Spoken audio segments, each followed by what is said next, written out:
ایرانی‌های عزیز برو.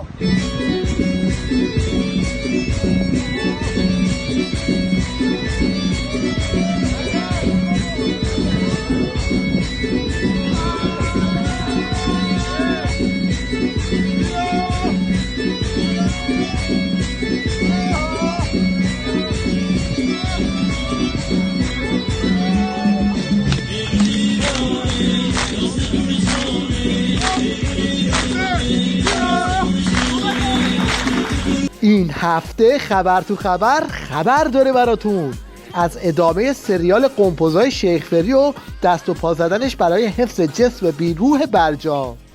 پس اساس سیاست ما یک تعامل سازنده و عزتمندانه در جهان هست و در منطقه ایجاد صلح و ثبات در منطقه است. حالا نسبت به دنیا هم ما روابط ما برای این مبناست. این جماعت فکر میکنن بدون بلیت میتونن سوار اتوبوس جام جهانی بشن، اما خبر ندارن که دوره این آویزون بازی ها گذشته.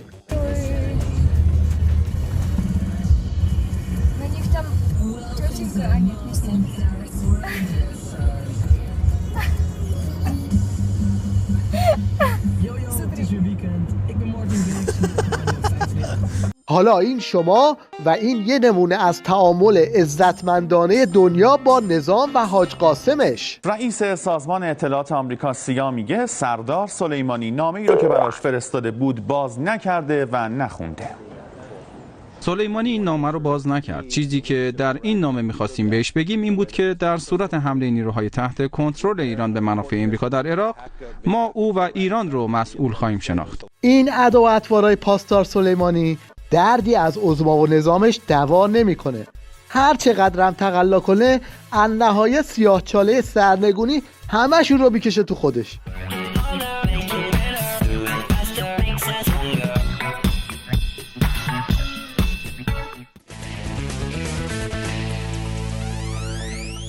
یادتونه چند وقت پیش دادستان آخوندا به احمدی نژاد چی گفت؟ بوسه بر تابوت یک کافر ملحد زدن، مادر چاوز رو در بغل گرفتن و بوسه بر گونه هایش گذاشتن.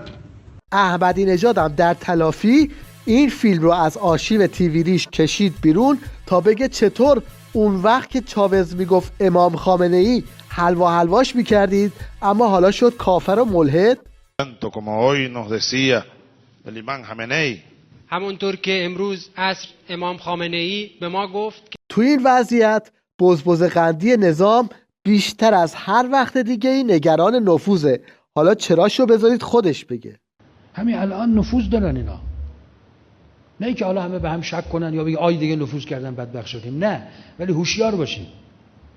کسانی که میبینید مستقیم یا غیر مستقیم هی دارن خط میدن آقا به سمت تسلیم بشیم، ما نمیتوانیم، کاری نباید کرد، اونا باید تو چیکار کنن، اینا همون خطه. بابا کجای کاری تو؟ فعلا که رئیس قوه قضاییه خودتون نفوذی در اومده. ایناها این بقایی میگه دینامیت گذاشته زیر نظام. خود آقای لاریجانی دینامیت گذاشته زیر نظام با این کارهایی که داره انجام میده. با همین اعزاری ها، همین رفتارها داره دینامیت میذاره زیر نظام. اون ماشینی که عظما میخواست همه رو سوارش کنه ته خط اینطوری عذاب در اومد.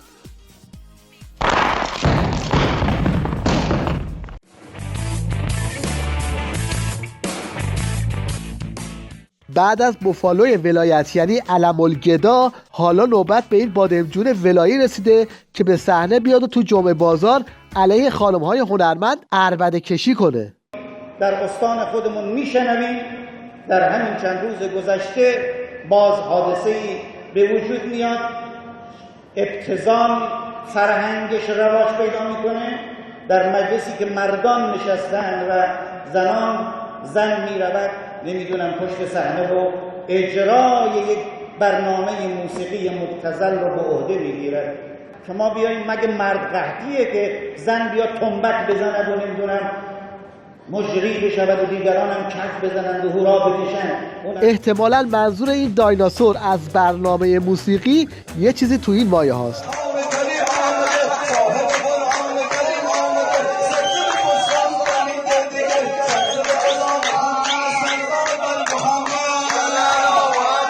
این آبگورگیر نظام هم موضوع واسه روزخونیش کم آورده، رفته سراغ بازگویی خواب یکی دیگه.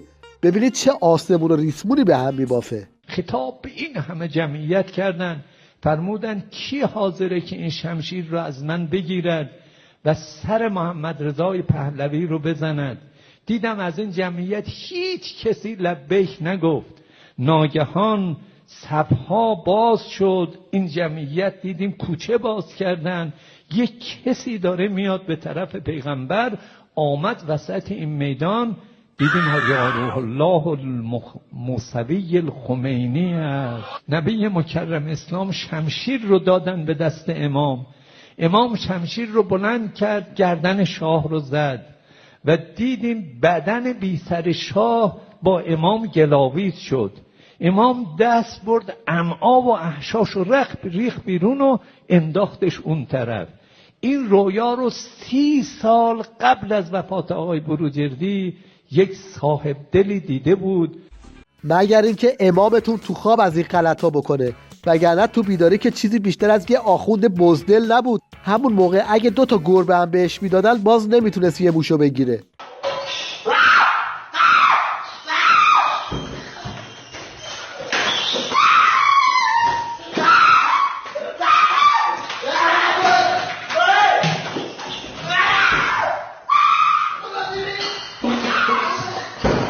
کجاست امامشون که ببینه بعد از 38 سال ملت چطوری آخوندا رو تو خیابون سکه پول میکنن.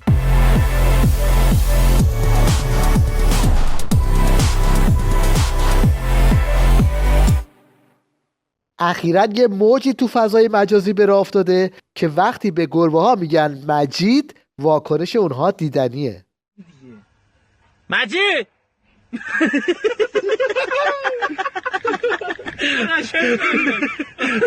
اسمش مجیده. مجید چکرش مجید. جالب اینجاست که جوانها روی همین موج سوار شدن و اون رو برگردوندن به سمت آخوندا. مجید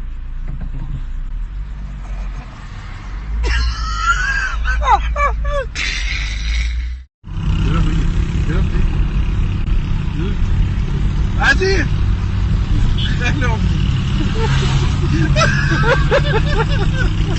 حالا بیایید یه تیکه از مصاحبه این آخوند کت شلواری علی مطهری رو با هم ببینیم. شما فقط خودتون ملاحظه کنید ببینید دغدغه این نایب رئیس مجلس تو این وضع و اوضاع مملکت چیه.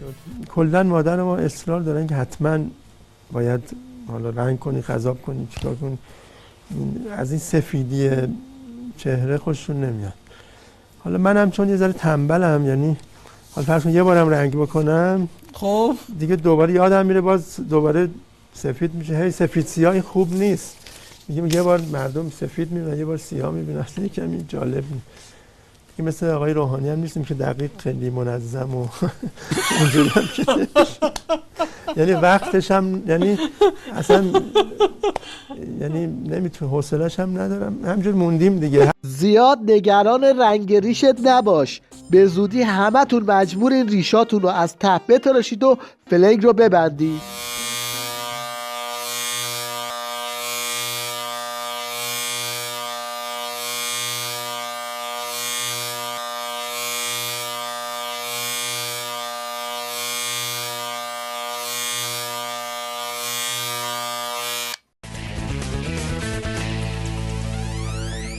اینم یه عربده کشی تصویری مخصوص بسیجی‌های برجام در رفته.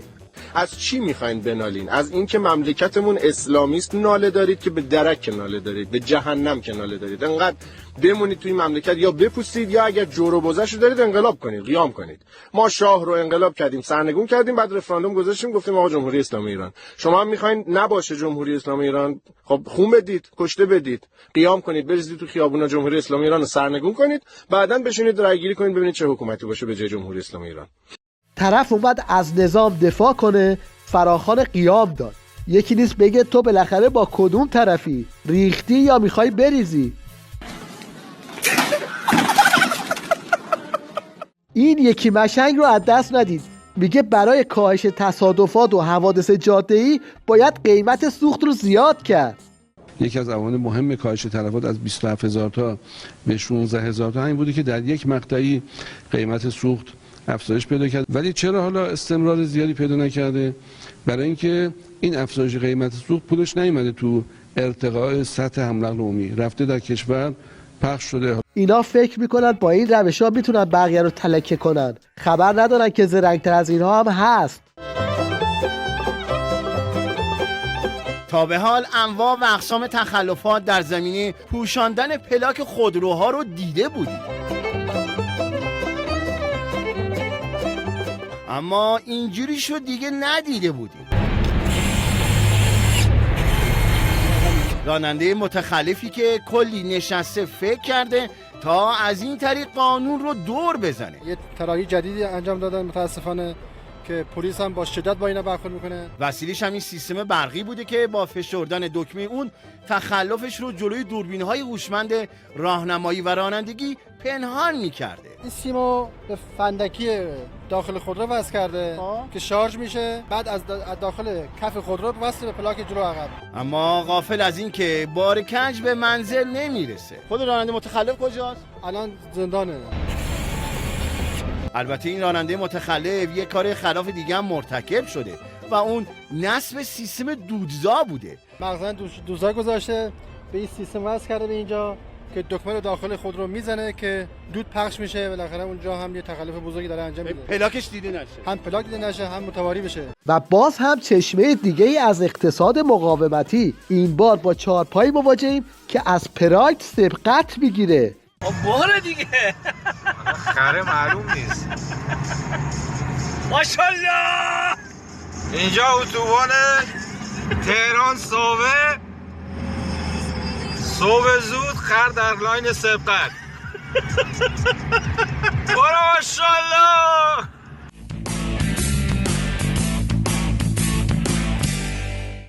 وقتی جنگ و جدال باندی تو نظام بالا میگیره، اون وقت وضعیتی میشه که مجری تیویدیش هم مجبور میشه جلوی دوربین به سانسور اعتراف کنه.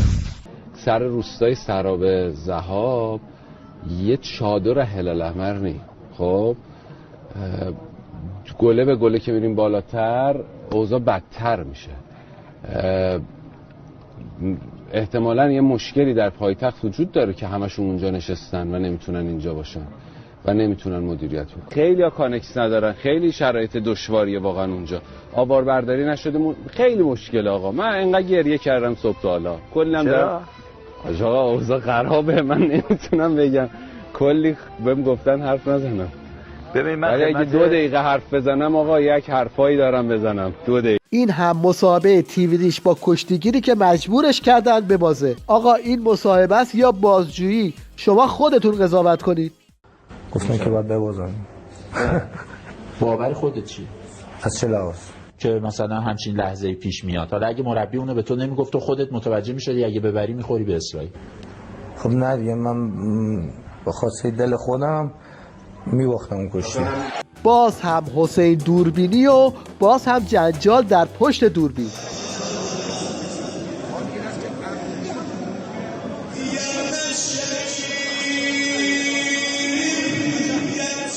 این خبرنگار تیویدیش تو ایتالیا میخواد یه گزارش ضبط کنه، جونش بالا میاد. همه گفتی رسانه‌های ایتالیایی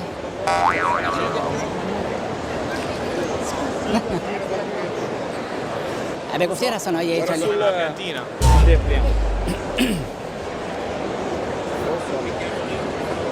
گفتی رسانه‌های ایتالیایی ایران همکنون به عنوان یکی همه گفتی رسانه‌های ایتالیایی ادامه مشکلات اقتصادی، گستردگی بیکاری و نبود امنیت شغلی موجب شده تا تقریبا هر روز گوشه و کنار ایتالیا صحنه تجمعات و اعتراضات. بابا چرا هی قطع میکنی؟ از این یاد بگیر تو سونامی هم کوتاه نمیاد. ഇവിടുത്തെ വീടുകൾ കടലെടുത്തിട്ട് ദിവസങ്ങൾ പിന്നിടുന്നു. തലചായ്ക്കാനിടവുമില്ല, ആഹാരവുമില്ല. അനധികൃതരാണെങ്കിൽ തിരിഞ്ഞു നോക്കിയിട്ടുമില്ല.